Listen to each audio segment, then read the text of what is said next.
Pastor Russ here with hope for today. After all those months of saying, I'm going to do it, finally you did it. You had that garage sale. All those treasures you'd been hanging on to for so long, you finally did it, and you had a garage sale. Most of the stuff that you had was the usual fare. Maybe it'd bring in a few bucks or so forth, but you'd be happy with that. But you did have a couple of nice things that you thought could bring in some money. About halfway through that yard sale, you realized one of those nice things, a leaded piece of glass, cut glass, was missing. It was gone. And all of a sudden, you are just angry.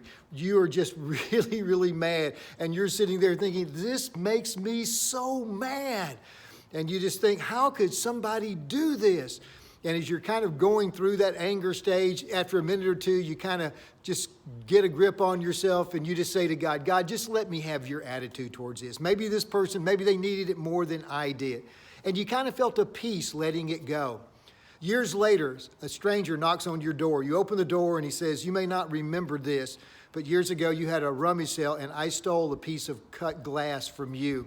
I'm so sorry. I was really in a bad place at that time in my life. And he gives you some money and he says, here's some money to pay for that and a little extra as well.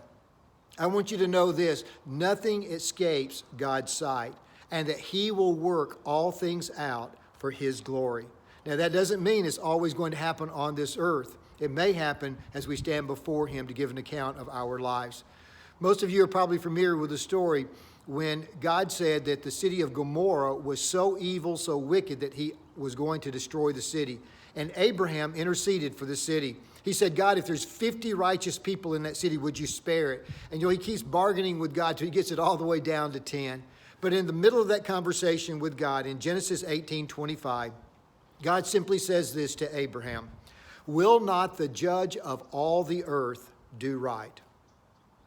Will not the judge of all the earth do right? It's a rhetorical question, but what's the answer?